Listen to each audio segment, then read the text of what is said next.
Wawukuphi ngivakashela umfana efike ebhoshela endishini ngimvakashele. Donsa ibhoda uhlale phansi ngoba ngiyakwazi nendaba uyayithanda. Ayi Shabu, ngisemakhaya-ke at that time. I'm working emafemini. So if anyone useNewcastle uyawazi amafemu. So ngiyayisebenzela emafemini. So mangisebenza kanjalo emafemini, shuthi a colleague of mine ewumfana engithandela ubhuti wayo. Awuzozwana. Angithande-ke shuthi yabhuti loyana angithandela ubhuti wakhe. Every time mayefona uzomtshela nje ukuthi kunale ntombi lana sharp, you understand. And then it actually got to a point whereby ngigcina sisi exchange amanamba and then kube ne-meet up. So uguy was working here in Joburg. Ekhaya kubo kuyiseNewcastle. Ekhaya kubo kuyiseNewcastle, right? So mina at that time I was down and out. So ngisekhaya mina every time mangiqala ngishayeka empilweni ngiyakwazi ukuthi ngibuyele ekhaya ngiyothatha amandla. So it was that time of impilo yami by ngisekhaya ngiyothatha amandla. Sharp. Ayike umfana, hayi sihlangane nomfana, very cool guy, clean, very clean gent. Yonke into right, yonke into grand, umjida nje sharp, gqoka ama-label and everything. You understand? Hayi sharp. Then since ngimazi-ke manje ngibazela la ekhaya, ngijwayele ukuthi ngekhaya kubo, you understand? Then there comes a time nami la sengithi khona ngazi ngayibheda lento ngathi la sengithi khona nami I'm actually going to Joburg again ngiyoqala kabusha, you understand? You know, uyaba sekhaya and then you just feel like okay cha izinto ngeze ngisebenzele, let me just go back again. Ngibuyele-ke eJoburg and then when I come back to Joburg ngihlala nosisi wami nendoda yakhe, ne? So ngihlale-ke nabo while I'm actually job hunting nani. And then in that process kuba ukuthi phela we've been communicating, you understand? So we've been communicating nomjida, okay sharp vele ukhona la eGoli ezazongibona la ngihlala khona, azongibona mayiqeda ukuzongibona sharp, kube ukuthi naye like sengigcina kufika isikhathi whereby kumele ngize la ehlala khona ngizomvakashela phela because of mina naye sazalana nje ukuthi sivakashelana masisekhaya.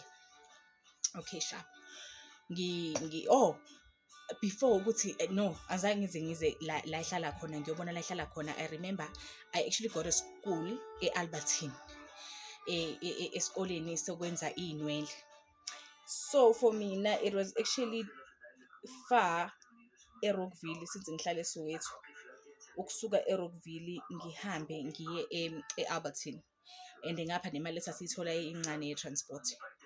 So silokhu siya communicator and then uguy propose ukuthi why don't you come this side, wayehlala eJimistini kumfana, why don't you come this side uzohlala ngapha while ufunda njengoba ukhala nge-transport.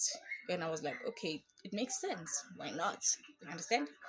Hayi imloya ngipakisha umthwalo yami ngihambe ngishiya udadewethu ngihambe ngiye kuphi eJimistini. Remember I have never been to his place, but at the back of my mind nginalento leyo ukuthi he's actually renting a back room, you understand, a decent, everything is sharp. Alright sharp. Ngihambe-ke ngihlangane naye. I remember ngahlangana naye eJimistini erenki. First thing nje eyangithena off ukuthi the way he was drunk. The way he was so drunk umfana, I was like lo mfana akangithathi serious. Angimazi phela mina nje ekhaya. So but like anyway I was like oh okay sharp ngaphuma kuyona into yakhona. Hayi sharp aphuze kabe leso sidakwa leso. Sigibele itaxi sishosholoze sihambe. And then mayiqeda nje ukuphuma eJimistini ilokhuzana itaxi ibheke go Primrose. So abantu abahlala eJimistini they would actually know this place. Kune garage, I think it was EBP garage if I'm not mistaken, immediately nje after ama-flat, after bridge lelia, is it a bridge or whatever, ngisakhumbula kahle. After nje ama-flat, yeah, after bridge kune garage, it's actually BP garage. Sehle lapho ke garage. And then when I'm looking, ngibona open space, I'm not seeing any other thing ekhona. I'm like, okay, siyaphi? There's just a garage, angiboni izindlu lana, you understand?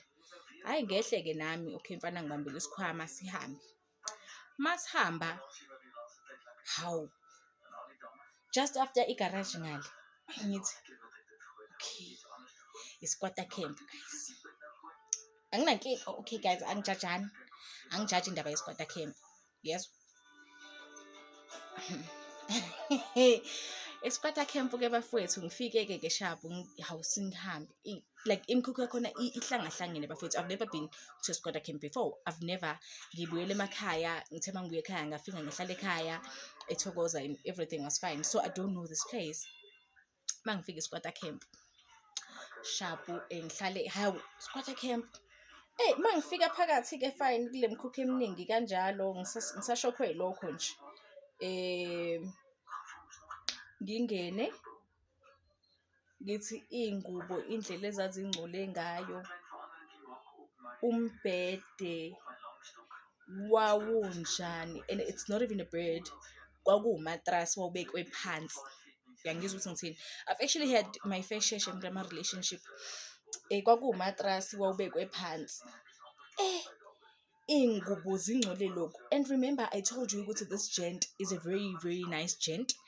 Makafika ekhaya like mfethu umjita, you understand? So mina I knew him to be like this person. Now I'm surprised.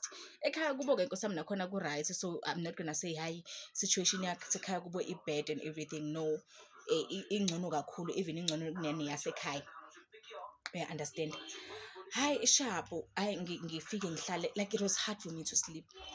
Remember it's my first night here. Hayi fike ke sihlale kuphekwa ngeprama stove. Kuphekwa ngeprama stove, kunuka nje uparafini. Angijwayelanga leyo mpilo mina. Yes ekhaya besibasa kodwa kwakubasa. It was like never indaba zama-prama stove and everything. Okay sharp ngingazenzi ngcono. Ngincane nokutshela usisi wami ukuthi hayibo girl, this is what actually what I came across mangifika lana. Hayi sharp hlale ngezwe nje ukuthi I'm not comfortable. Alale yena ebusuku, angilele ngiqwashile. Ayalale dakiwe phela ngithi umjita.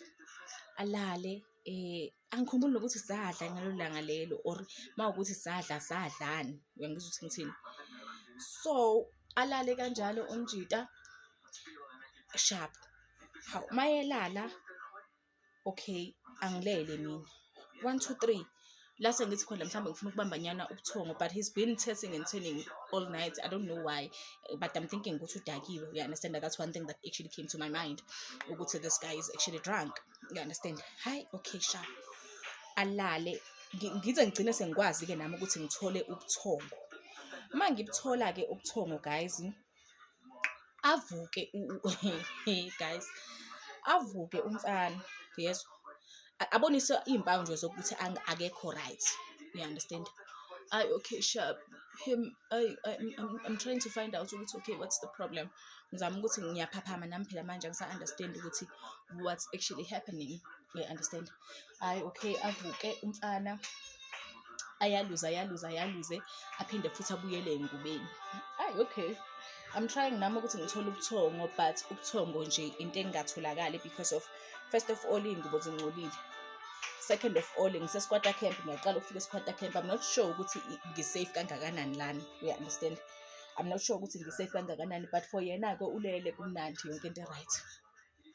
Hayi sihlale ke alokho yaluza kanjalo ke. How kuthi nje kungekudala umjita avuke.